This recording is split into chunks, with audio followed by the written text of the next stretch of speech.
Okay, you're on.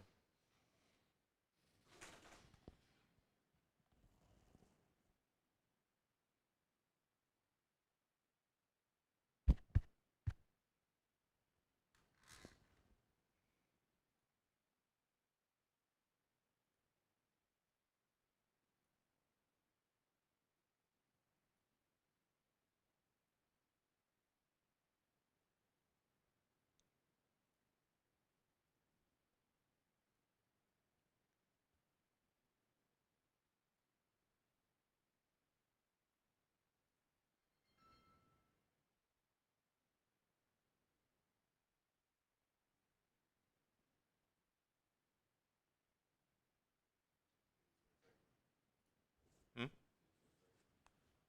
What? I'm sorry? Yeah, 22nd.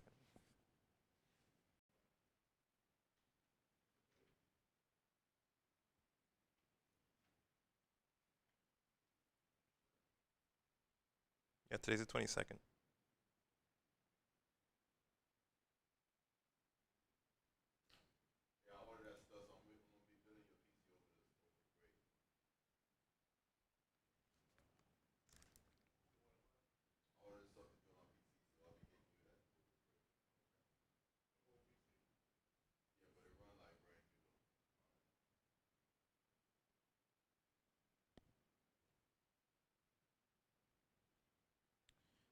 Okay. Hello, everyone.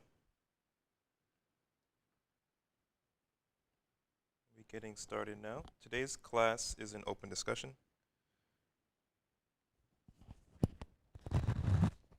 So feel free to ask any questions you have in the chat.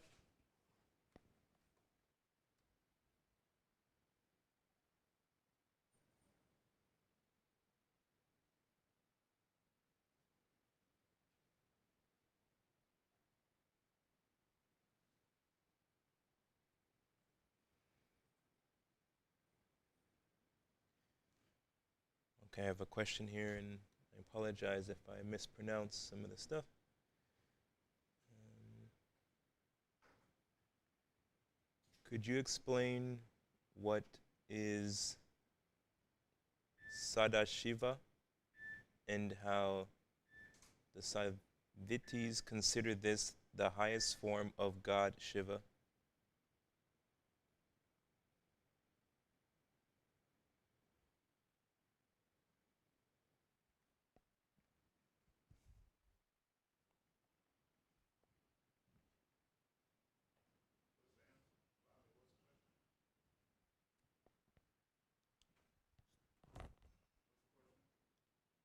Your microphone's muted. Um, can you explain what is Sadashiva and how the Saivitis consider this the highest form of God or Shiva?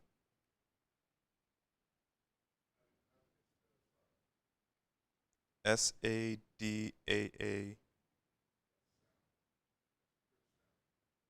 Your microphone's muted. Yes. It's not muted. If the light's red, it's muted. No, it's green. Now I hear you. It's green. It's not muted. Sada is like nada. It's pure. It's a pure holy sound. It's a sound that comes after the vak.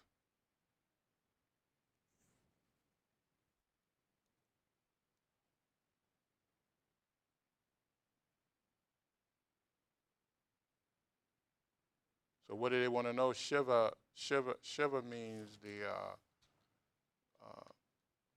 means God, the absolute.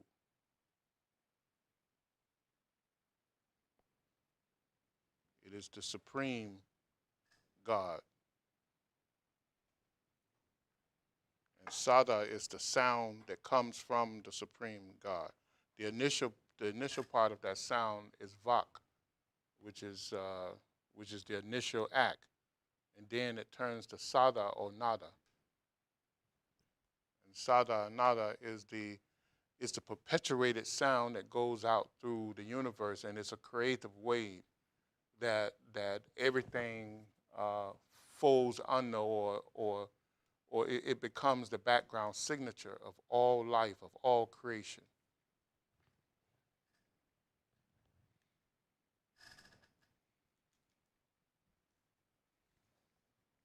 Even our bodies, that sound goes out, and and and the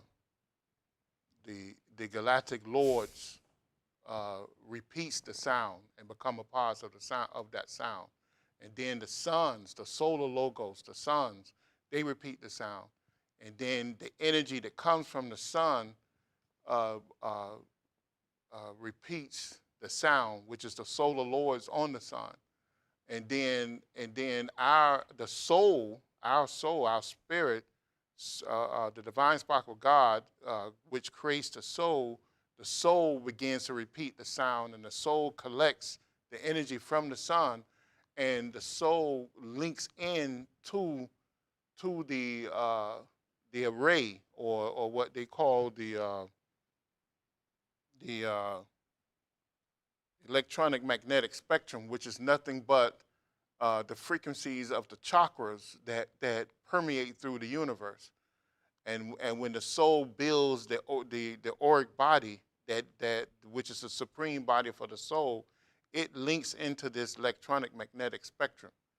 And that's why inside of every chakra you will find signatures of the great sound, or the great word. The BJs, or petals, is nothing but sound vibrations, and they calibrate to the energy coming from the sun, the galaxy, the universe, the absolute. So that's why some people claim to be. They talk about Sada Shiva, or Shiva Sada, uh, being the great word, or the great power of the universe. Would you consider this sound orgone energy or dark energy? No, it is all and neither. That's how you got to look at the sound. It really cannot be defined. But what we do, we define the sound. It's just like we define Shiva. We define it in in our own simple understanding. Because that's why people describe Shiva as the creator and the destroyer. And then some people say it is the great positive energy, the negative energy, and the neutral energy, all at once, because it really cannot be described.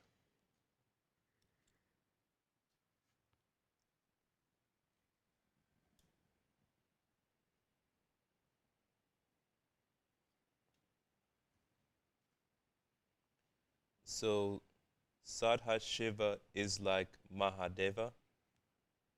No, no, no, no. The Mahadeva Deva is something totally different.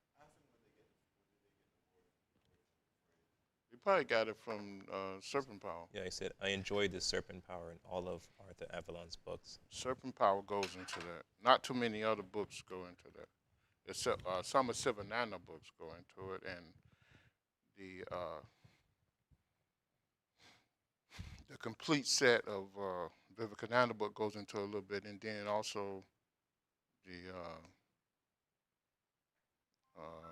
who else?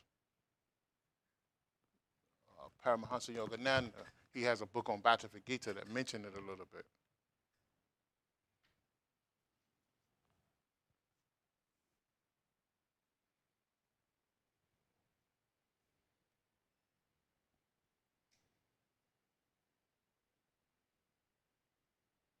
So, any other sound? I mean, any other question?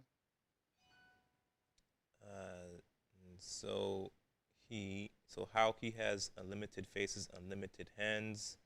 Sada Shiva is like Nada Brahma. Yeah, don't pay attention. I mean, I don't. I mean, it's so many interpretations to those statues, and then some of those statues you have to see which one is authentic and which one is just pure art. Um, I go back to the text and look at the Vedas and the Upanishads, the legitimate Upanishads, and try to take meaning from there. and try to take the ancient, if they have any ancient depiction of them. But those, but remember, Shiva is omnipresent, so it cannot be present in one place because it's present everywhere. You know, Shiva is the absolute.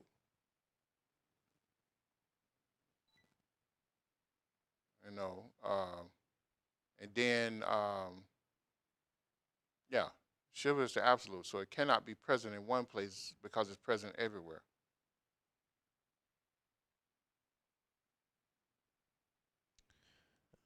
What does schizophrenia have to do with Kundalini? Schizophrenia is just a mental disorder. It could be a mental disorder from the from being from the psychic energy being imbalanced in the body, and the psychic energy in the body is the energy within the nadis that's been left there by Kundalini, or pushed in the nadis by Kundalini, because Kundalini, when the soul formed Kundalini, over 90% of Kundalini goes dormant and goes into what they call a Shiva state of existence, meaning that it goes dormant and reveals the Shiva, and that Shiva means that when it goes dormant, it has access to endless potential, and then the part that doesn't go dormant flows through the nadis, and those nadis, when those nadis come together, uh, uh, uh, they form consciousness. That's how the soul forms consciousness. And when the soul forms the consciousness, then the consciousness is formed within the 108 chakras within the body. The main line of consciousness fall within the first six chakras in the body, right? And then it's the positive and negative flow lines of force, which is the nadis. When they cross, consciousness is allowed. You have levels of consciousness that's allowed. So over time, we build up these things called samskaras from our own thought and actions, and those samskaras create blockages within the flow of that energy of those nadis, right? And they form blockages around the chakras, and that's where our mental disorders come from. Mm-hmm. You know, so Kundalini is perfect in its formation. Is what we do. It's a domino effect that we do with with the consciousness, from communicating in and out with the outside world, that clogs, mess up, and prolong our life, and prolong our life in the wrong way.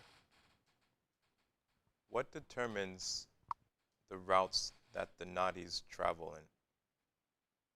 It's That's just a natural comic thing. I mean, that's the patterns in which it works. It's like you saying, uh, uh,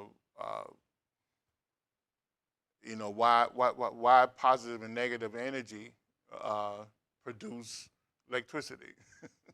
Mm-hmm. You need a ground wire in the ground to stabilize the electronic flow, the electrons, and then that ground wire needs to be connected to the receptacle, so that the energy can form a line, can form a straight line, and be projected out. Mm-hmm. If that ground wire is not, you can't pull energy from that. So that's, I mean, it's just that's just the nature of things, you know. Okay, so you say the soul is like a when it comes to the nadis and kundalini, the soul operates like a spider. It has a predetermined way in which it's gonna create a web, or this web of nadis. And you Right. say the as kundalini flows through the nadis, ultimately it's the blockages that occur at the knots that creates the centers, is that creates the imbalance. It doesn't create the centers. It doesn't create the centers. The centers are already there, because remember what the soul did. The soul tapped into. Remember, the soul tapped into what What's already existing. was already existing. So the soul. So what's happening is that you have that base, right? The base chakra. Then you have the sex chakra, right? You have the solar plexus chakra, right? And Art. it's S, right? X, yeah, right? And then you have the heart chakra, right? So, and then you have the throat, right? And then you have the Christ. And we're going to leave the crown out of this because, On manifestation. yeah. So, so, so, what happened when the soul brings the Shakti power all the way down through this existing channel, and this channel right here is Sushumna, right? Correct. Right? Mm-hmm. But What wouldn't you had something to say? wouldn't Shishumna come after, because the No, the no, no, no, Brahmanadis? no, no, no, no, no, Before. no, no. The Sushumna, there's a Sushumna in the solar system. There's a there's a silver lining. Yeah, there's a silver lining in the solar system. There's a silver lining in the which is Sushumna in the galaxy, in the universe, right? Where this sacred energy is always there. In fact, we look at Sushumna wrong, because Sushumna is everywhere. It's like a silver lining that goes through everything, and then everything comes from Sushumna and goes back into Sushumna in order to tap into the all knowledge space, Okay. or the power. It's the ultimate line of force. It's the ultimate line of force. So then, therefore, if this was creation right here, right, Sushumna is here, here, it's everywhere. You know, So, but we narrow it down so that we can understand it, But it's everywhere. So what happened? The soul brings this Shakti power all the way down, and it comes from the crown chakra. The soul introduced this from the crown chakra to the Christ chakra, and brings it all the way down to here. And then when it gets here, it it Coils. it it, it cores into the 3.5 knot, right? It cores into this 3.5 knot. Now, when it cores into the 3.5 knot, it blocks the passageway where it came from. Okay, Mhm. but and over 90% of it, over 90% goes dormant. Okay, now the ancient teachings told us that this is called a the Shakti reveals a Shiva, because why? It becomes dormant, and when it becomes dormant, it taps into the endless potential of the absolute, right? So, So so the revelation of itself to itself, is that part, the natural part of becoming, in order to get back to the Godhead that creates the longing for the reunification between the two? Yeah, yeah, because what happened when it does that, when it creates the potential of what it could be locked up, right? It releases a sound, and this sound loops in and out of all the major chakras, right? Why does it do that? because the major within the major chakras is this thing called the bindu, right? And to stabilize the energies flowing from the bindu is the point of consciousness, is the endless potential, the same endless potential that's here. It's the all knowledge space. It's the place where all power comes from. Around the bindu is the what? The petals. The petals, and it's also the Bijas. the tava, matter, or rays, right? The petals are the BJs, right? So what these are stabilizing type seed mantras to help calibrate the energy. With each one of these petals and each one of these tavic rays, right, is what? A diva. In fact, these petals and tavic rays is like the body of the diva, because the diva works through them in order to stabilize the energy by karmic law. Mm-hmm. You know, that's why everything stays stable. And that's why we have to follow a procedure in order to tap into this energy. So and all of these are done through sound vibrations, which is the calibration. The calibrations. All of these are nothing but great sacred sound vibrations. Some people call them the holy sacred words of God or names of God, right? And the soul, when the soul brought this down, the soul spoke those sound vibrations into existence on the pathway of bringing about this thing called Shakti consciousness, which we call Kundalini, which is the vehicle of consciousness. But the soul is, in this case, the soul is the ultimate diva. Yeah, the soul. Well, the soul is the body of the spirit, which is the devata. The soul is the devata. The soul is the devata. See, so it makes sense because we use this same thing to make an engine run. I don't know if you all know this. If you go back and look at any machine, it's using the same type of mechanics to make the machine work. The only difference is that we don't have perpetual energy. See, we have to keep introducing the energy. Mm-hmm. But this is perpetual energy because the soul uses these chakras to pull on this energy from the universe, so it'll never give out of energy. You know, so that, you know, that's the only difference.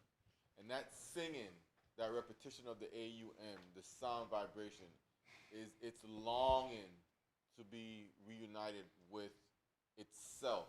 Yeah, but it's also a carrying agent to allow the energy to flow. If you look up the ancient meaning of akasa is etheric sound. And then you go and say, what is akasa? They say it's the carrying agent for what? The Mahabhutas. So that perpetual sound is the thing that pulls in the energy and help calibrate the energy. And then you have 50 letters or 50 sound vibrations or seed mantras within the chakras that also help calibrate the energies. Then you have 360 rays that also help calibrate the energy. So that's what happens. But the only sound released by the Kundalini at the base is the AUM. True or false? It's the sound being released by the AUM, yes, but the the TAVIC rays, which is the electronic magnetic spectrum on a very subtle level, is sound itself. But it is the AUM. Yeah, it's the AUM and the match of the AUM. In other words, it's like you have a female part of the AUM and a male part of the AUM. So it's both, Okay. but we're not given the female part of it. Which is a type of rays. Yeah, which is a combination of both, and it's broken up into 360 different rays that hits the chakras in different quantities, different sizes, and it helps to calibrate consciousness, helps to calibrate energy that we use for lifetimes. So any mental illness or disease, schizophrenic, and likewise, is just a imbalance in that mechanism. It's not an imbalance in the energy. Not that. It's not a, is the chitta, the universal mind substance that was brought in, that was discolored and turned into manas and caused blockages and thought forms and what I want to say is gross, deformed thought forms within the body, within the auric body, and you have to flush those out over maybe a couple of lifetimes in order to move on. And that's everything. That's all our habits, all our bad habits, good habits, and different habits or whatever. They have to be balanced in order to get rid of those things. So if you went back to the original question, with schizophrenia and kundalini, you can say it's discolored chitta. Yeah, well, yeah, discolored chitta or manas. Distorted manas. Just All manas manas because distortion, chitta is a universal. It turns into manas when it enters the aura. When it enters the aura. So if the crossing of a nadi creates consciousness, or a consciousness, then the dissolution of consciousness is not so much the uncrossing of it, but the removal of the energy from that intersection. Yeah. Because remember, the energy in the nadis is kundalini. We can't blink an eye, think a thought, move a toe, move a finger, or walk or run without kundalini energy. So the thing that allow us to move and have motion and communicate with the outside world is kundalini. That's why you hear me call kundalini the vehicle of consciousness. See, that's how the tantric yoga describes it. If you go back to Serpent Power, you go back to anyone that actually studied this stuff, they say kundalini is the vehicle of consciousness. And that's why that small portion of kundalini that's left in the nadis, that's pushed out from the kundalini with the sound vibration from kundalini, it forms a matrix of consciousness, and that allows you to interact on multiple levels of consciousness: unconsciousness, subconsciousness, conscious mind, super consciousness, super consciousness. It allows you to do that. So now, when you decide to develop yourself spiritually, you collect all this consciousness, this energy, and you direct it in one motion, and you take it back down to the kundalini, and you unlock the door to Sushumna, and then you push the kundalini up through Sushumna, and then you experience the elevated levels of meditation, and then samadhi, and then cosmic consciousness, and then eventually you can ascend. Yeah, but the consciousness is already there. It's a plane of existence. True or false? What, the consciousness? Yes. The realms are already there. Correct. The realms of consciousness are already there. But you have to tap into those realms of consciousness. Right, and that representation of those realms comes through the centers. Yeah, because remember, the soul does not possess consciousness. Correct. Okay, so the soul have to form a vehicle of consciousness in order to tap in the realms of involution and evolution, and then have an experience there, and then take that portion of consciousness to a certain degree, so that it can break off and go back to the Godhead, or this state of dissolved consciousness. Right, but Okay. the knots are essentially just the doors that to enter those realms of existence. Yeah, it's a vortex center. Yeah. Okay. Yeah, it's just a vortex, because remember, the soul created the vortexes to tap into That realm. the realm, those realms of consciousness. It's not a realm; it's realms of consciousness. And so it tapped into that, to tap into those realms of consciousness Yeah, and the soul does that through the nadis and by creating these through the nadi knots, which is the vortex centers of which is vortex centers, which essentially is chakras. correct. Okay. So that would be why, like, on this gross physical plane, in order for the soul to gain experience on it, Kundalini built this body, this vehicle, in order to express itself. Yes. But to a much more highly evolved being like the Saturnian, it's doesn't have I'm assuming it wouldn't have the need those knotty crossings or knots, because its body is. I mean, we don't know, but we know that it's something similar to what we have, but it's not it's not It's not a fourth aspect body. It's a body. Yeah, it's not much, comically it's not comically bounded the way we are in Right. a sense. We understand that on the etheric realms, that they live in an ovoid type shape, consciousness, body, and it's probably 20, 30 feet tall, and in this ovoid shape of auric substance, but they can create 1,800 to 3,600 bodies, Right. of all type of species, and place adequate amount of consciousness in there to still stay a sentient being. So that's a whole different thing that we can't.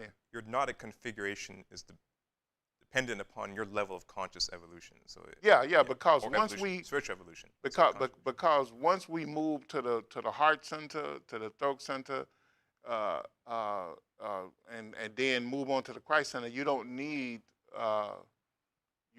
this type of body, Right. right? And the cosmic beings, the devatas, which the person talked about, a devata would be someone that's living at the crown level, or the Christ level, crown level, or beyond. See? Because every action, a good way to understand a devata is that they do not make a move unless that move is karmically right to be made and karmically balanced to be made. So all their movement is based on making sure that they're not interfering with no other life species, a life form, in a negative way. Okay? They have calculated to make sure that when they move, that everyone benefits from it. So that's the difference. They work strictly within the law of karma in order to promote life and promote forward movement. That's the difference between a master and a devata. A devata is like an ascended master. It's an avatar. So all their movements, all their actions is to promote forward movement towards the Godhead. There's I was reading in the autobiography of Dr. King, and it's saying that the Saturnians gave very few teaching transmissions. But when they were giving one transmission, the one energy through Dr. King, they were simultaneously sending out teachings to tens of thousands of other vessels and planets, at the same time. So. Yeah, because that's the thing about them. They if they make a movement, they make a movement to promote all forward movement. I mean, life. The forward is life. So they barely move. So, you know, When they do, it their has galactic calculations consequences. is billions and billions and billions of light screens when they make a movement. You know, I mean, so that's the difference between them. And even in the Nine Freedoms, they said the difference between a Venusian life form, which is like Jesus, right, and many other Swami Sivananda, many other masters that came from Venus. The difference between them and a Saturnarian is 9,000 times different. You know, they're 9,000 times more advanced than those cosmic masters. And we look at Jesus and Buddha as gods to us. You know, so what is a Saturnarian? You know, so I mean, that's the big difference. You know, they're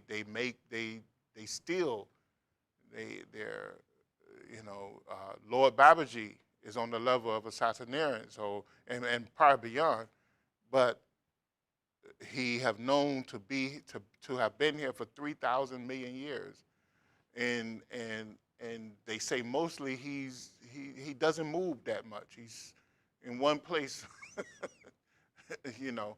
So that's the difference, you know. So we have other questions. Yeah. Okay, everyone, give me a minute. Let me catch up to where I think you may have answered most of these already. Hold on.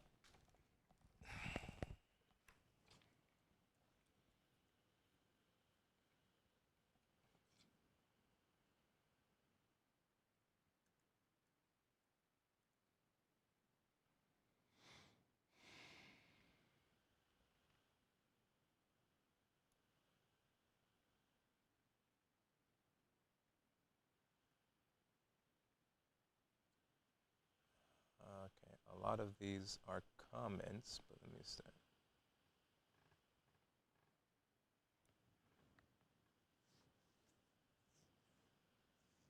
In the Tirumantiram, it is said, I think he's talking about Shiva now, in Tirumantiram, it is said to be God and that he's unlimited faces because each one of his face actually is each and every living being, kind of like the Hindu deity having faces in every animal if you saw before.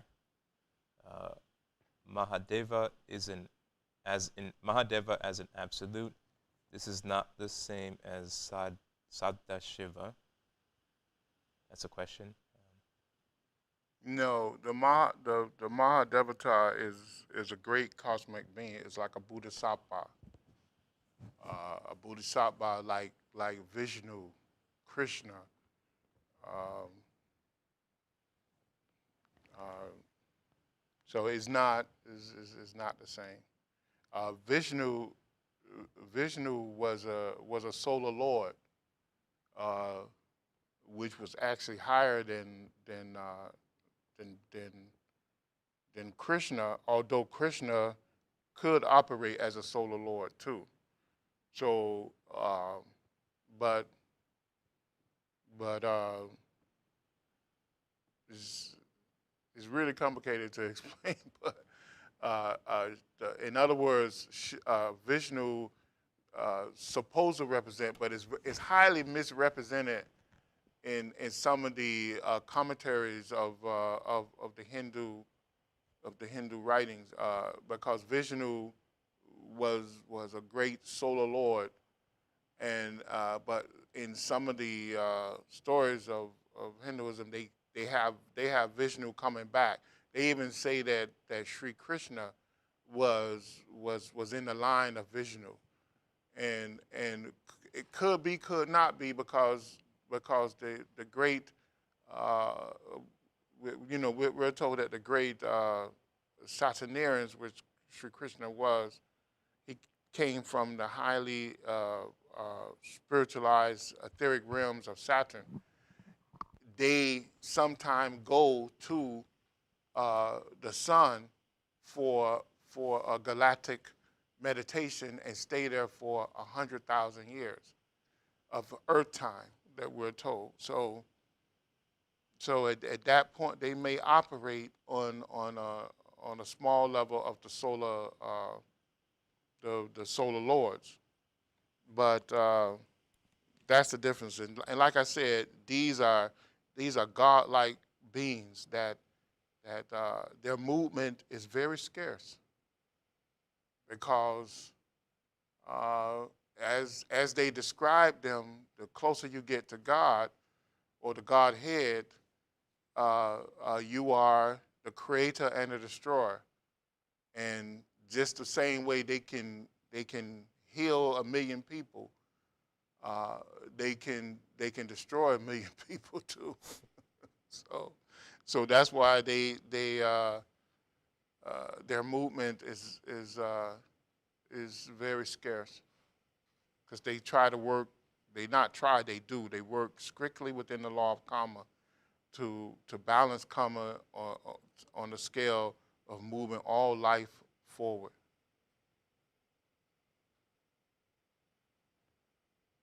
I hope that answered his question or her question. What's the next question?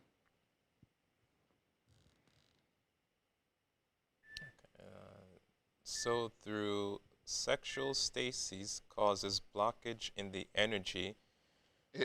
Read all the questions, even though you think I may answer them. So that's what I'm trying to do that. It's a lot. But you're going down one by one? yeah. Okay, go ahead. Okay. So through sexual stasis causes blockages in the energy or kundalini floors throughout the chakras, and those will create knots and cramps, or psychological knots and cramps. What now? You say sexual? What'd you say? Says, yeah, so through sexual stasis causes blockages in the energy or kundalini floors throughout the chakras, and those will create knots and cramps, psychological. The convulsions that you're feeling during meditation when the kundalini comes down to this asuna chakra all the way down to the core, it's relieving sexual stasis and chimas that were programmed in through following anxiety. I'm not sure if this is a question or. No, well, a lot of people get this wrong. They don't understand that. When you raise Kundalini, the first rise of Kundalini is like a cleansing. Okay, so in other words, let's say your first rise of Kundalini is 40%. You rise 40%, and you able to gather 40% of the Kundalini, and you rise it, right? So what happens is at each chakra, you have what's called impurity traits. That for a better word, that's what the Hindus call it, and I think even the Buddhists. And I'm talking about the lower chakras, the chakras below the heart chakra, because these are the chakras that's holding us down. These are what they call the samsara chakras, the chakras that keep us within the wheel of rebirth. No, the ones below the heart. The chakras below the heart are the samsara chakras. They are the chakras that keep us on this wheel of rebirth over and over and over and over and over again. So in those chakras, you build up these impurity traits, which which aids to our character and stupid actions and stupid things that we do to put us to keep us going in the wrong direction or keep us going up and down, up and down. We gain so many steps and we come back down. So let's say when you have controlled mind and controlled imagination and you're able to control the flow of energy within you and you muscle enough mental concentration and contemplation to move the power of Kundalini. Uh, it, and let's say you move 40% of it. The first thing that Kundalini is going to do is going to burn up those impurities. That's the action of it. And what a lot of people report back, when they report back that they're sick, that's what they're sick from. If I fed you Twinkie bars for a year, when I take those Twinkie bars from you, what's going to happen? You're gonna get sick. Withdrawal. You're going to have withdrawal systems. Mm-hmm. You're going to get sick. So the thing that's weighing you down and making you and giving you long-term chronic sickness, it at one point it stabilizes you. You know, I knew a guy who used to work with us, and if he didn't wake up in the morning and tuck 2 ounces of beer, he was shaking like this. Once he tucked the 2 ounces of beer, 2 or 3 ounces of beer, he leveled off.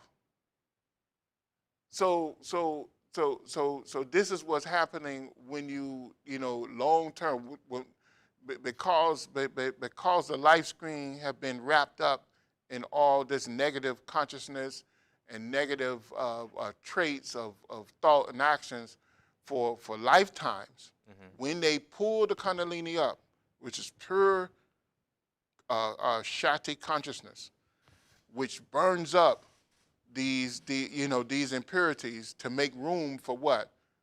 For its travel, right? The body get wheezy because why? Because it has nothing to pull on when it comes back down. When the body comes back down to exist on this level of consciousness, it feels an emptiness because it has nothing to pull on for those crazy impurities. So that's what happens. So it burns up. It's a fire. That's why they named it a fire and all, because it burns up these negative things. And if you keep pulling the Kundalini up and bringing it back down, pulling it up and bringing it back down, it becomes harder and harder for you to live around normal people. You have to limit the number of people that can come around you for long periods of time. You can only be around somebody for short periods of time until you gain control over that. Until you gain control to balance your conscience, because a negative person coming around you immediately affects you. It really because when you become hypersensitive,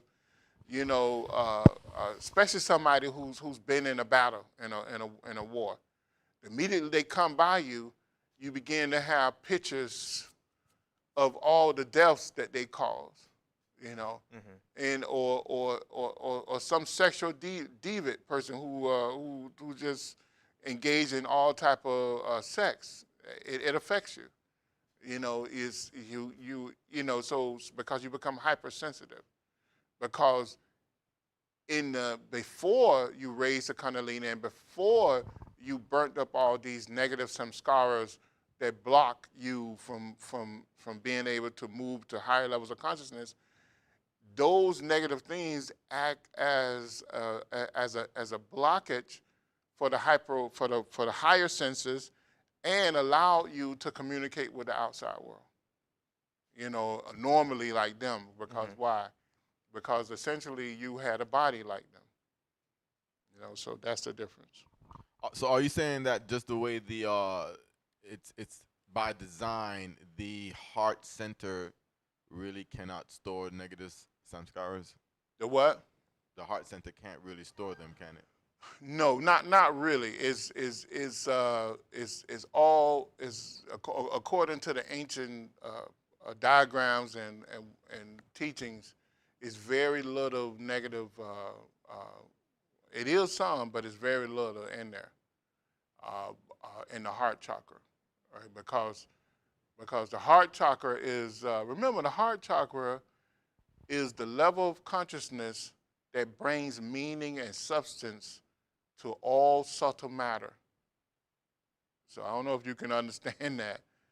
Uh, uh, what is the background for physical matter? Unmanifested matter. Subtle matter. It's subtle matter. Can't be unmanifested. I say space. Huh?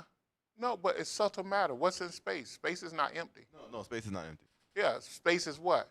Subtle matter. Correct. What do we know about subtle matter in space?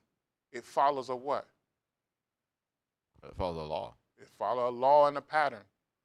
So we're told that when the Kundalini release the sound, you have a para sound, right? And then you have a what? It's called a Masayana sound, right? And then you have a Madhyama sound, right? That sound is the sound that gives meaning to all systems, to all subtle systems, to the tiniest atom, molecule, everything, and all the subtle bodies that's formed from that hides in the physical body in order to give physical expression. The next sound does what? It becomes gross audible sound inside a gross vocal box, inside a gross body to express consciousness. So the heart chakra produce meaning, which that's why you don't find the impurities in the heart chakra the way you find in the 21 known impurities in the solar system, sex center, and the base of the spine center. You know, so which those centers are more related to the human life than the centers inside the legs. You know, so that's why. So because it's an operating system, is almost the background operating system for the human makeup. And anytime you're doing a prayer, you're projecting energy. What do? You project it through what? The heart center. Because why? That's where the meaning will stay intact, and that's where the law of karma will protect it, moving out to go wherever. So so that's why. Now, another thing, the hands are connected to the heart chakra when it comes to that too. It's because the hands are connected to the heart and what? The throat chakra, right? Because it takes its command from the throat and it expresses itself from the heart. So you know, all of this is the upper chakras. So that's why you don't find the impurities there. You find people that's highly intelligent and void of emotion and bias. You know, part of their consciousness is operating from the heart chakra. You know, because they divorce all the negative stuff and they just have a mission, and their mission is to accomplish whatever, you know, whatever they want to accomplish. Let's try to get through these. What else we have?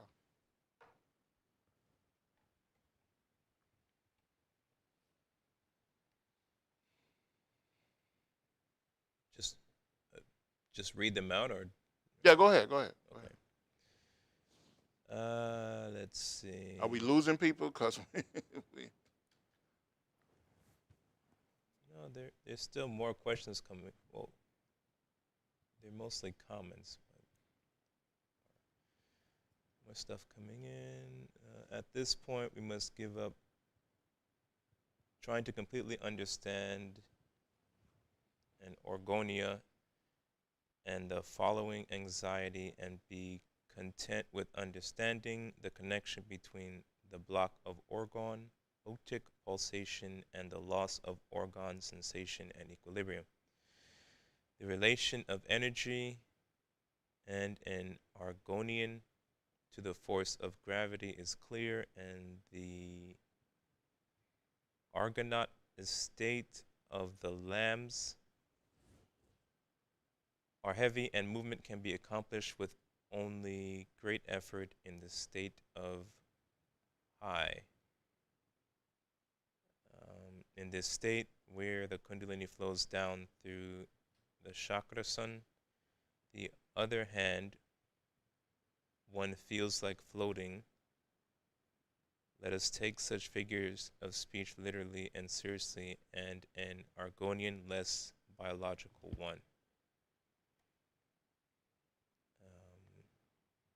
One other question. Please could you elaborate on Brahman and Atman and how Atman makes us divine or part of the divine?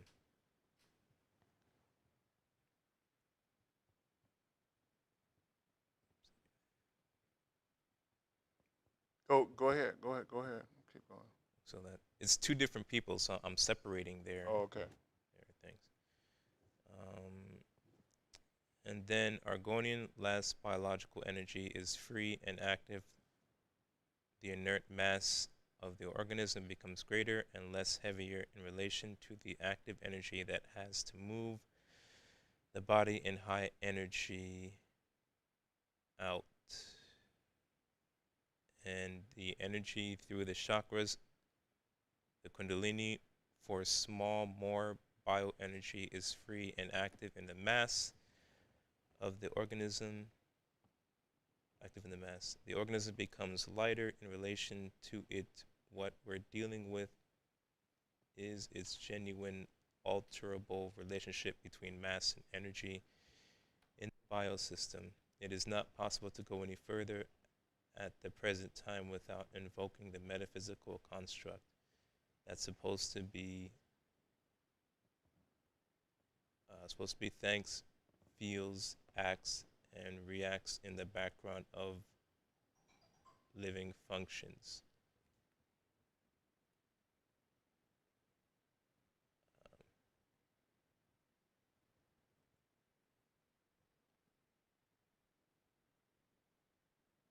I don't agree with all this, but it sounds like they're saying almost the same thing I'm saying in a sense. I don't know, but is it is much. It can be much clearer than that. Is that's I don't know. They quoting some who. He's quoting the poem of the Sitaram Tram. Some commentary of the Vedas or something or what?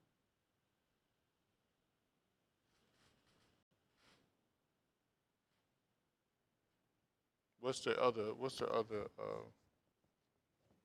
so the other one.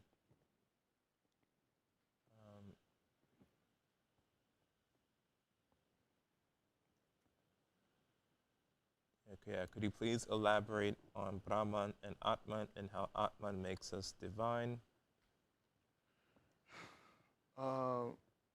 They have to get the real meaning behind these things. So, you know, and the good thing about mantra satra and tantra satra is it it it gives you this. It gives you the scientific mechanism that was behind the philosophy, and a lot of the people, because of their lack of foundation, they in these teachings, which is energy, which is all based on energy. And when you go back and look at at the Hindu teaching or even the Buddhist teachers, it's all about energy. And so So, like people invoking like the statues, the art, and all that, and then trying to give a personal look to these things. Those things are only meant to, in my opinion, I look at them as orthodox instead of unorthodox. Yes, because they're taking something that's impersonal and trying to personify it. Yeah, yeah. So the difference is, in my opinion, you have different stages of God. If uh, if you have an animal, a dog or a cat, the dog and cat look at you as what? As God. As God. Because why? Because you make all things happen for that animal if they living with you. The animal can't go to the store and buy food. It can't take care of itself and live a long life. If it was out in the wilderness, it would surely probably die quicker, without the proper resources to feed itself, or some predator come and kill it, whether it's man or animal. So that's the difference. So if we look at ourselves and we compare ourselves to the earth, what do we see? We see that the earth is what? A godlike being, because we need the resources of the earth in order to make our life convenient and move on. When we look further from the earth and look at the moon, we still need the moon. The moon is like a god to us, because why? The moon help level off the resources and life force of the earth to make the perfect condition to allow this gross body to exist in this type of atmosphere. When we look further to the sun, the same thing. If the sun wasn't there, nothing would be able to live in the manner in which it's living. So all of these are different levels of God, uh, uh, and all of them are a divine spark of God in their own right. So looking at Brahma and Alta or Shiva or whatever, it is just different levels of evolution that those individuals are living at. So that's how you have to look at it. It's a life stream that's moving, and the more we advance, the more we realize that we have to give to the life streams below us. And we have to be of service to all life forms around us. So that's how you have to look at it. You can't look at it in such a linear way, uh, and you can't take a lot of the teachings literal. Go ahead. Is there any more? Soul is the Devata because it's part of the Atman. Atman? That's the question. Or The Atman is spirit, is divine spark of God, in some mystic teachings. So the soul is a product of the spirit. The spirit created the soul. The soul is not something that was always there. The spirit was always there. The soul created the spirit. The soul is the body of the spirit, and then the soul becomes the background for the life stream that's on a evolutionary journey. okay.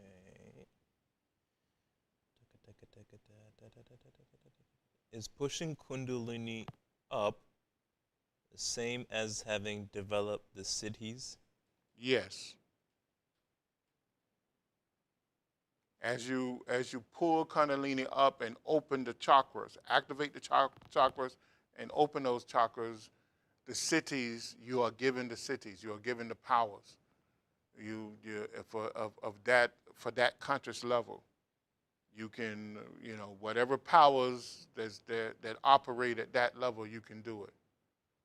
Whether it's X-ray vision, uh, uh, walking through a wall, elevating, level, elevating your body, uh, whatever, healing. The cities are large within the configuration of the chakras. When you open that chakra up, you release the energies and power of those chakras.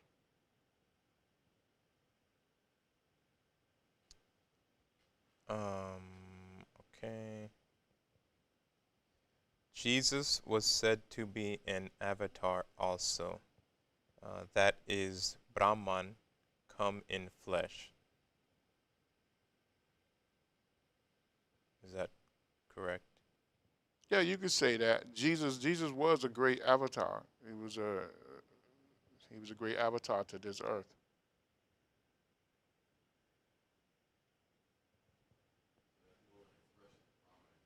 Yeah, that's yeah. Because all of us are Brahma in the flesh. We just at different levels.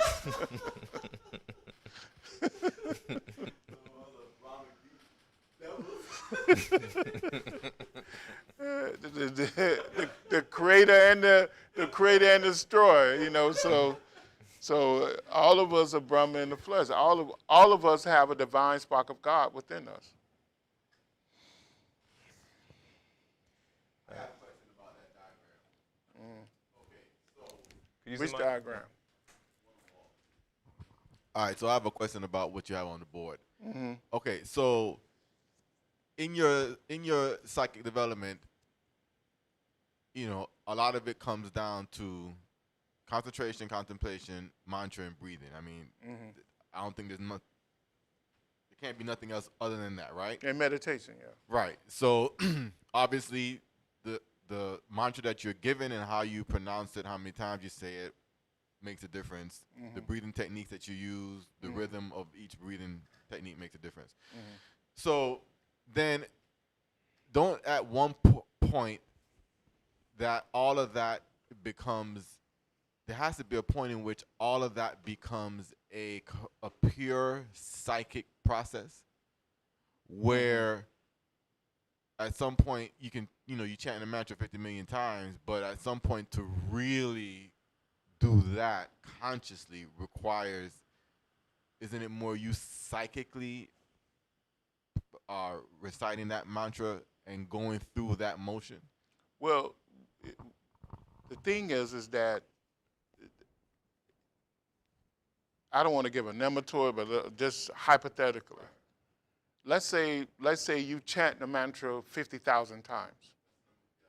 Okay, so now on the 51st time, on the 50,001 time, when you chant that mantra, let's say you can produce the power in that one chanting of the mantra that you produce in 10,000 times of chanting the mantra. That's what happens. Okay, so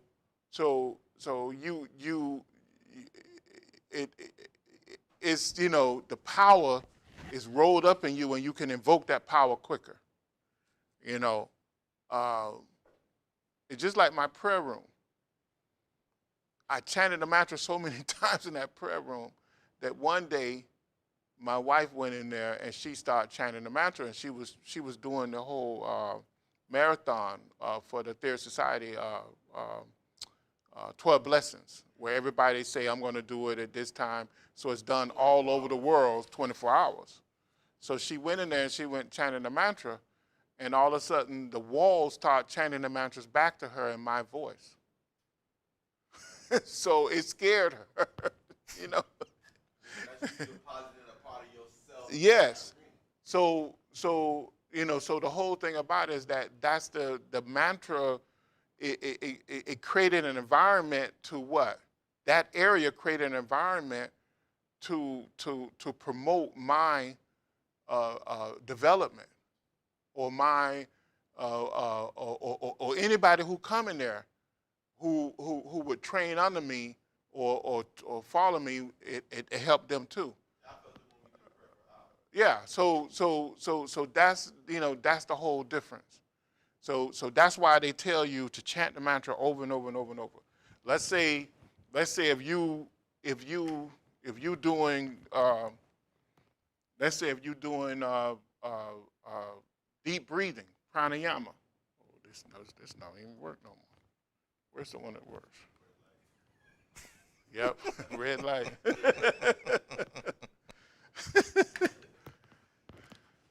Let's say with mantra, right?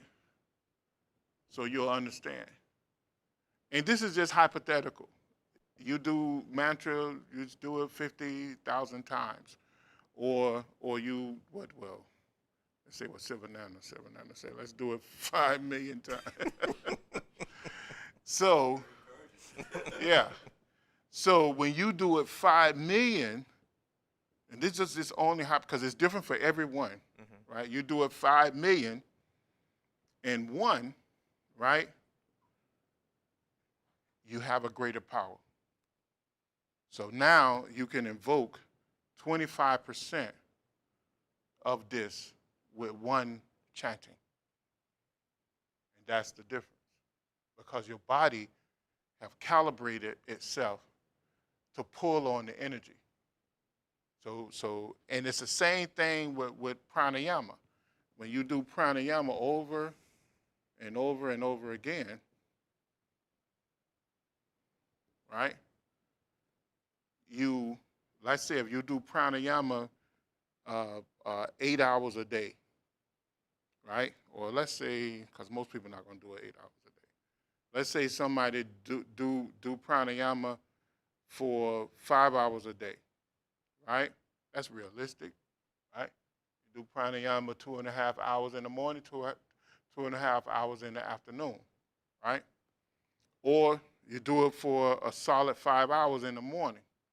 You can wake up 3 o'clock and do pranayama from 3 to 5, To 8. right? Or 8 o'clock in the morning, right? Which is good. Which is more realistic. If you go to work, you do it from 3 to 5, right? Or 3 to 5:30, right? So then what happens after you have did this for many, many years or many, many days and months or whatever, when you take a breath, right, that breath might equals 1 hour, right, of pranayama. See? You'll be able to harness enough energy. Because see, when you breathe in the first time, you probably taking less than 1% of the energy from that breath. But when you practice over and over and over and over and over and over again, you begin to take 20%, 30%, 40%. You understand? And as you get to a point, where, like Dr. King told us, when you take a breath, right, it equals what? You remember? 12 hours. Yeah. When you could take 12 hours of breath and put it into one single breath, you can raise Kundalini. You can move the power of Kundalini. So you said something similar too. If you can put 10 hours of concentration into a single minute or an hour of concentration. yeah, well, that's what it is. Because in order to take that breath, it takes, because pranayama, you cannot do pranayama without what? Concentration. Without concentration. So that's that's what it means.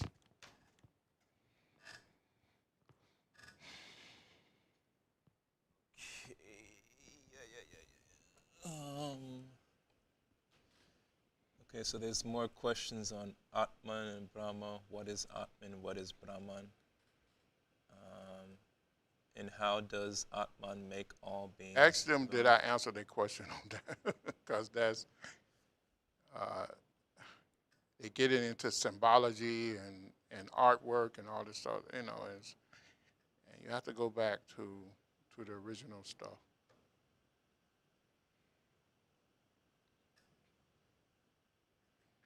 Oh boy.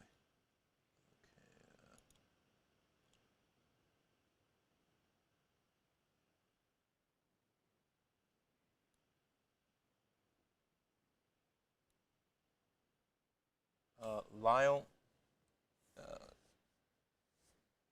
think it would be best if you would email the poem to us so we can answer it that way, because posting it in the chat makes it very difficult for me to read and follow along. And most of those are symbology. Is not and is up for interpretation unless you have the basic knowledge of Tantra, Satra, Mantra, or the Vedas, or the different yogas. You you know, you may think it means something else when it means something totally different. And like I said, Atma, to my understanding, is the spirit, which is the divine spark of God. Yeah, and the energies of Brahma is for us, for Earth, and a lot of people don't like to hear this, but it comes from the moon.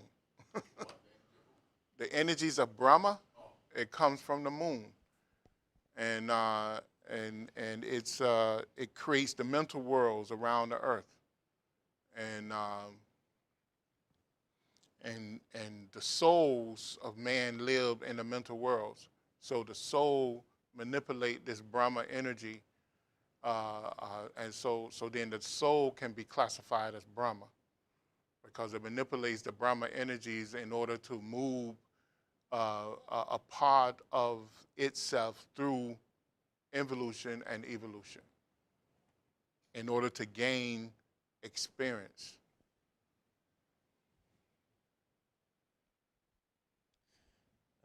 Wait a minute. What In the gross matter, in the gross worlds, and when I say the gross worlds, I mean the subtle, the etheric worlds, astral worlds, and physical worlds.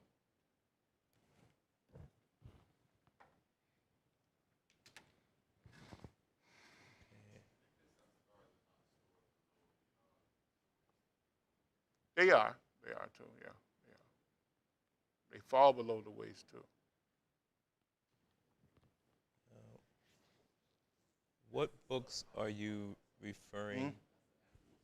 What? That's a conscious part of ourselves too. Go ahead. What you said? So, what books are you referring to about Venusians and Saturnians, etc., from planets? I'd like to study this also. They can read they can go to the Etheric Society books, and they can read Madame Blavatsky's books, The Secret Doctrines and Isis Unveiled.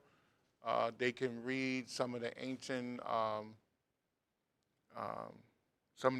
books of the Hindus, uh, the Vedas. In fact, some of the Hindus, they in some of their interpretations, they actually name the planets and the avatars and where they came from.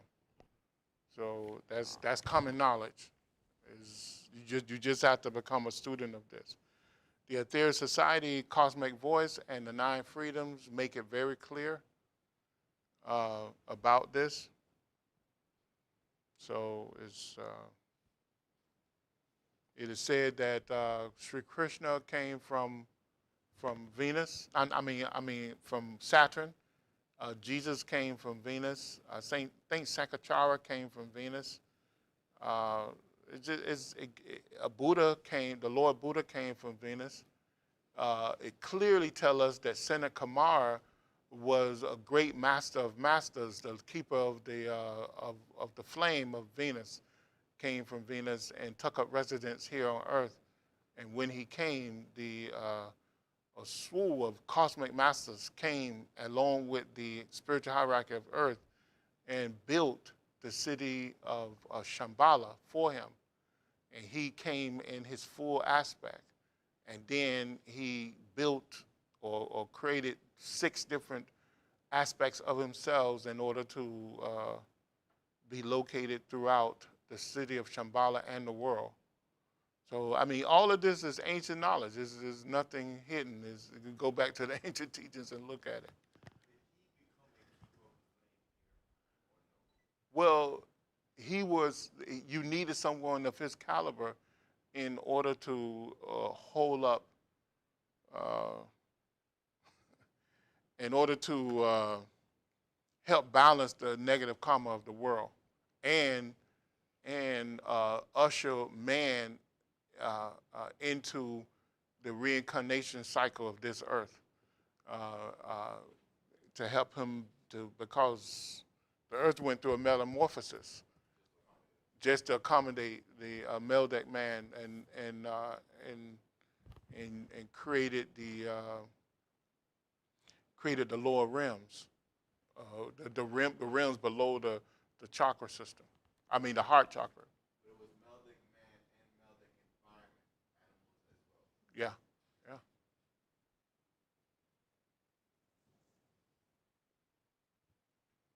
Which I was surprised to see that uh, Meldic was talked about in the Egyptian writings. I heard it then I looked it up on it was some Egyptian professor that was into metaphysics, the Egyptian metaphysics, and they talked about this planet being destroyed, and that it was located between Mars and Jupiter, and that and these residents were brought here, and so even in the Egyptian teachings, they talked about it. And he called it Meldic. I don't know if he adopted that from Dr. King or Dr. King adopted it from him. I don't know. But he called it Meldic as well.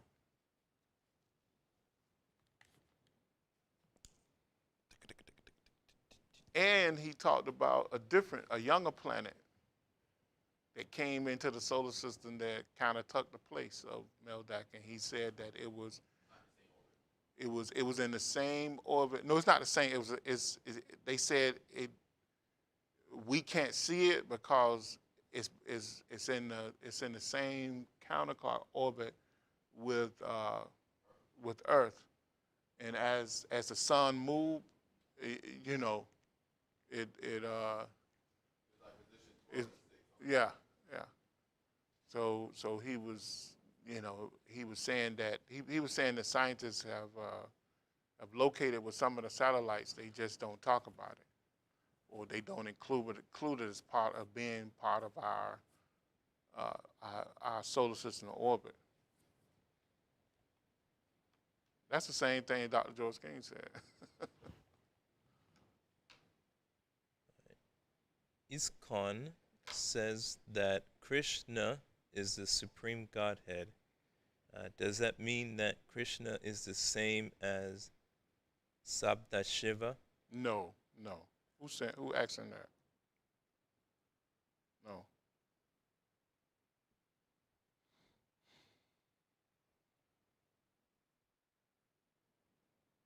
No. The problem with the interpretations that some people gave, they gave it on, and this is something that you learn in mysticism.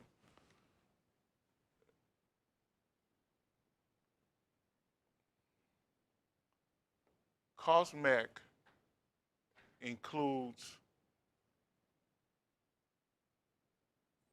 Earth and our solar system.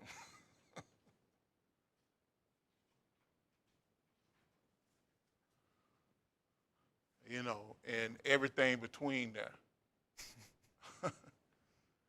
It doesn't include the whole universe.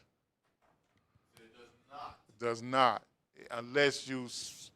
unless you make reference that it does. So, Yeah. huh? Yeah. Yeah. So like the cosmic consciousness that man go through here is different from the cosmic consciousness that a devata will go through uh, uh, or Avatar will go through on their planet. It's two different things simply because why? Because they're connected more to the galaxy and the universe than what we are. Because we still have limitations, we're still going through rebirth. If the Devatar go through a rebirth, it's a conscious rebirth. But we are stuck in this wheel of rebirth in an unconscious conscious level. So that's the difference.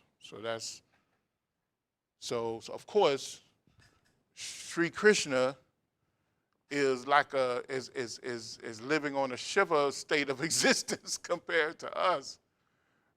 But he is a god to us, but he's not the God of the universe. So yeah, he can't be,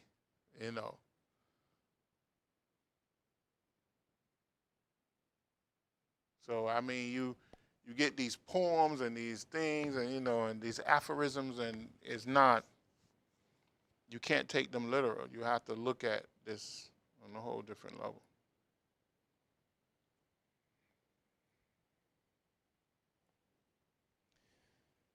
I've heard that that the devatas are from planets called lokas, but I thought it was not from the physical planets in our solar system, but from subtle realms. No. No, devatas. No, locus means realm, translated into realm of existence. Okay, on the planets of this solar system, the same as this planet, they have multiple realms of existence. The realms of existence for them, the normal realms of existence for them, is an etheric realm, which is a highly energized realm without any type of obstruction of the energies. You look at Earth, and Earth reflects back what? How much energy? 50%, right? There's more Of the solar from the plasma? sun, right? Like 60, 70, a lot. Yeah, yeah. So most of the energy coming from the sun, the Earth doesn't even utilize. So because why? Because life is reserved on the gross physical plane. When you go to the other planets, those those planets absorb the sunlight much more than what this planet was. So they're, because why? They don't live on their gross physical planes of existence. They can, but they don't. They live on a higher plane of existence. So they live on what's called the etheric planes. So they are maybe someone was trying to, they didn't understand it well. I mean, but at the time they probably wrote that, they probably wrote it in conjunction with our Earth because we call our etheric realms realms of existence, locals, and each chakra represents a different realm, so they live on the higher realms. So that's why they call that.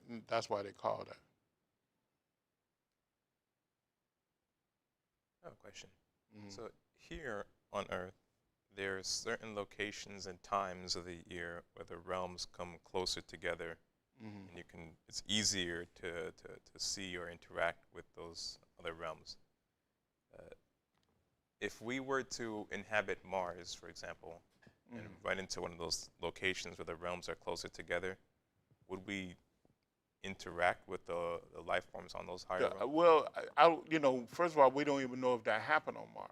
Yeah. Where it happened here, that might be happening here, and for some type of exchange of energy in order to allow this physical plane to exist more. Mm-hmm.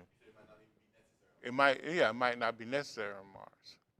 So that's a difference. A lot of things happen here is a calibration to Mm-hmm. to sustain this abnormal existence, you know, because it was not needed, you know, 18,600,000 years ago. You know, it wasn't needed. All of a sudden, they had to bring it about, and when you look at the scope of that time compared to 3,000 million years, it's just a little tiny time. So there's still a lot of adjustments going on. I mean, Operation Blue Water proved that. So you know, so so that's that's the difference.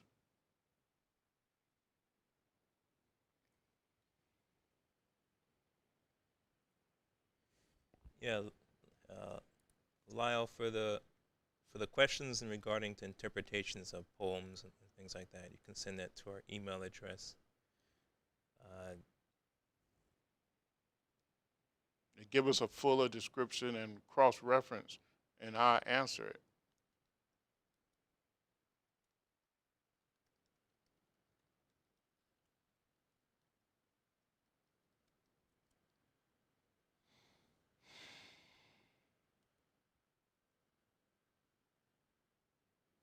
So I just put the email in the chat, our email address in the chat. You can go ahead and send us an email. We can better facilitate some of your questions.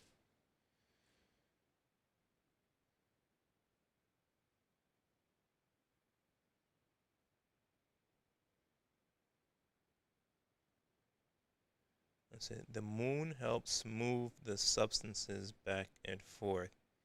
The ocean and the moon helps to move. The moon helps to move the ocean back and forth, and the moon also moves the emotions back and forth in the mind.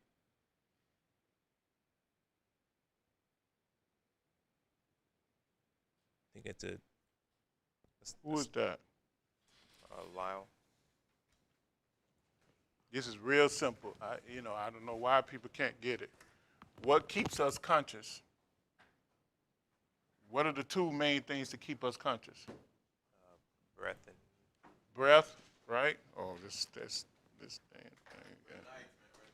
thing. Breath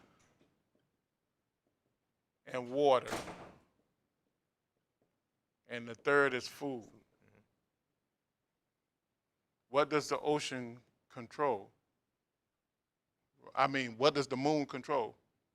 Water. Water, right? Okay. What is the breath or the atmosphere full of that the moon control? Water. Water. And we wouldn't be able to breathe without that, right? What does the food need that we eat need in order to be here, to be in existence and sustain itself? Water. Water, right? And who controls the water? The moon. The moon. We're moon creatures, and moon is Brahma. It's considered the Brahma energy.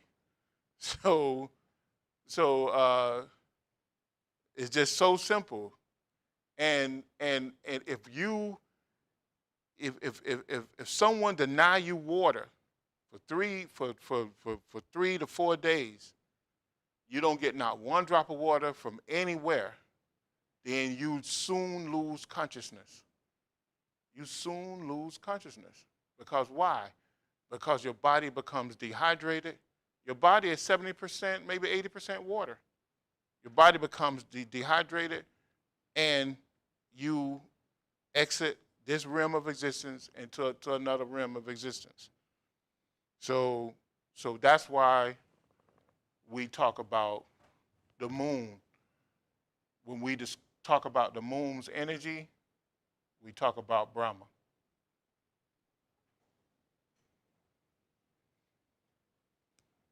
The air you breathe is full of water. The food you drink, I mean the food you eat is full of water, and you know you need water in order to sustain your consciousness. Because once you get dehydrated, you lose consciousness.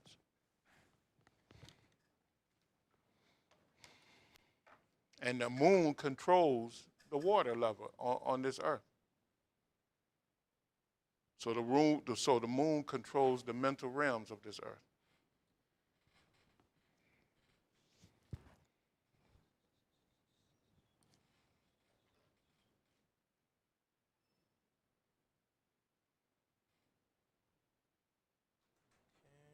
And any other questions? Is that it? Is that it? Yes, so far.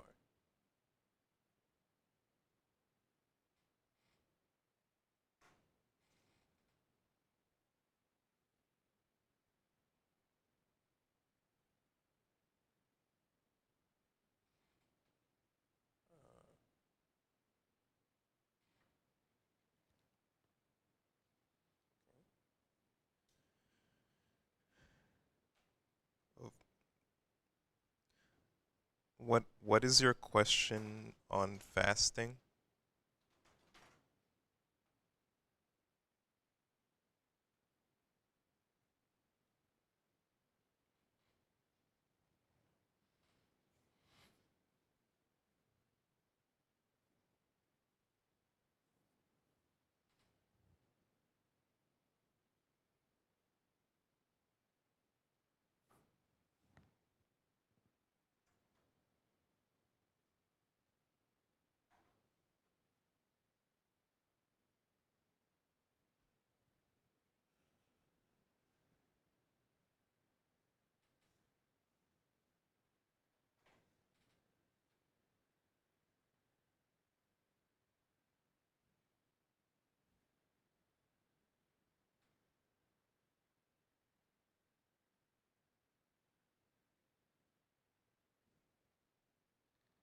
Well,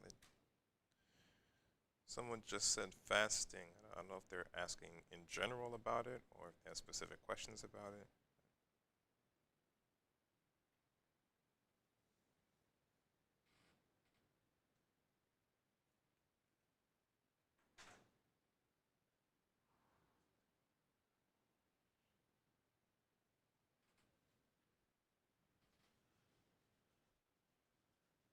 Well, we all know that fasting is connected to the moon.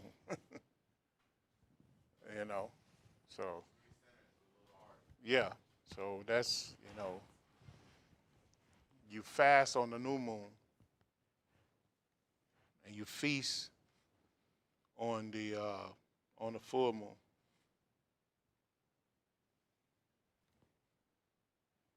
And as the moon waxes, you reduce the amount of food that you eat. If you're fasting for more than 3 or 4 days without, I guess, without food and water, do You you have to drink water when fasting. if you're sitting in full lotus during meditation, do you still lose consciousness?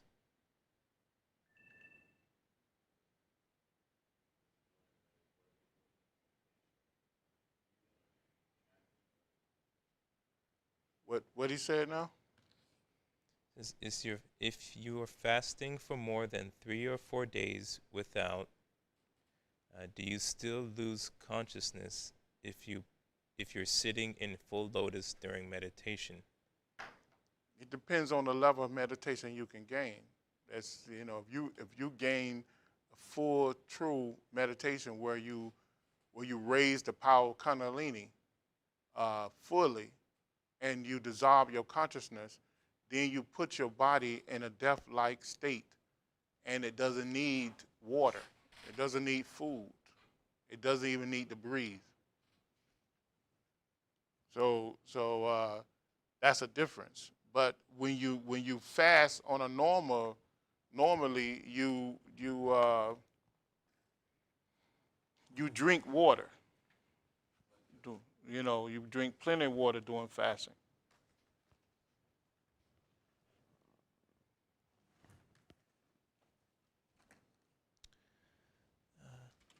Says, I broke my spine in a logging accident. and I was in a wheelchair for a while. I'm at my last semester in Mendocino College for a psychology degree. Now I practice a lot of Kriya Yoga and I do a lot of fasting. It says the Bhagavad Gita says you fast every 11 days after new or full moon. That's right. That's correct.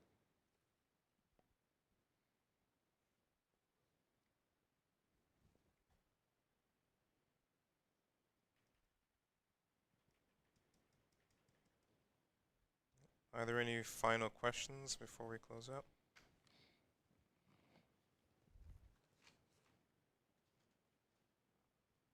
Oh, he says he doesn't drink water when he does his fast. They need to drink water. Yeah, just water. Yeah, that's real, very dangerous.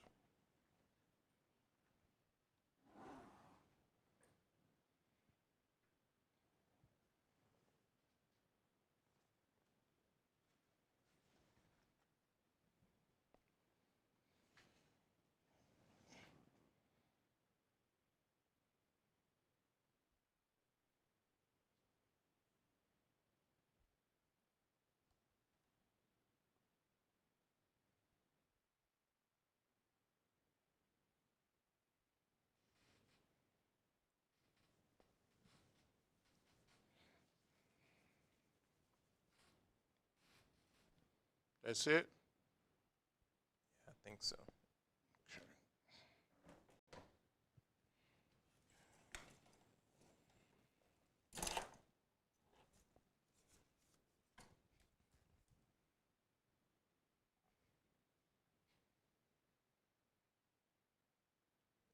Do cats and dogs have souls and an afterlife? Yes, they do. Yeah.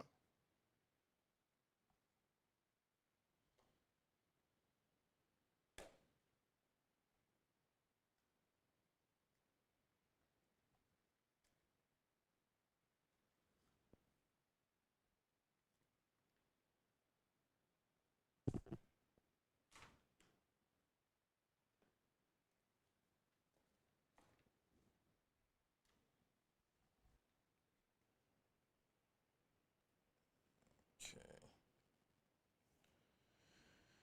All right, so we'll go ahead and close out.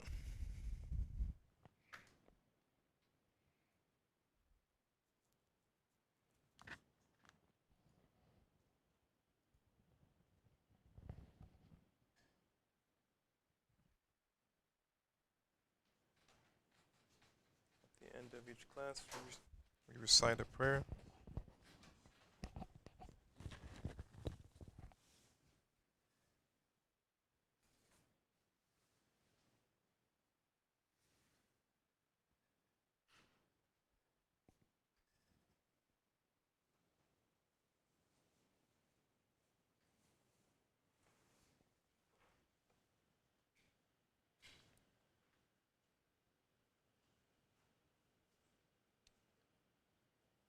Lem, I didn't see any of your questions in the chat,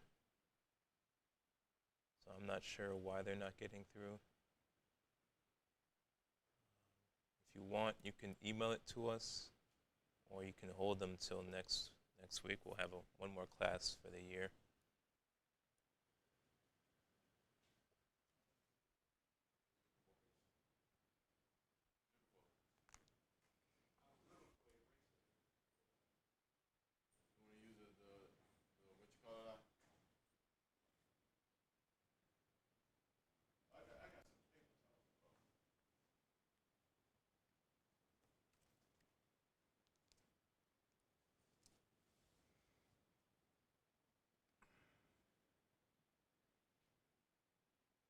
The New Lord's Prayer.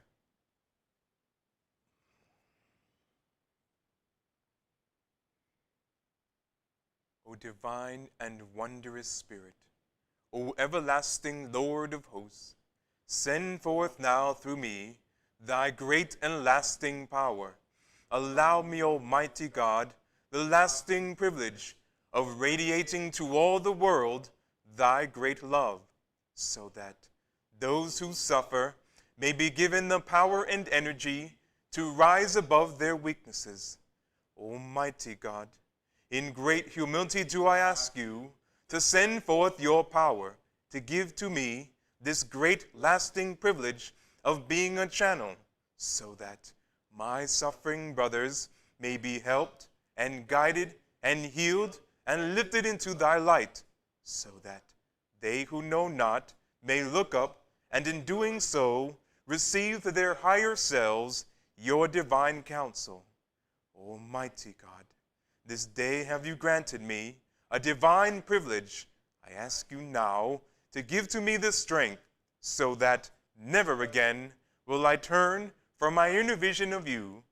O great peace, great peace, great peace. In praise of your greatness, O God, doth my soul sing, granted energy to sing on forever and forever.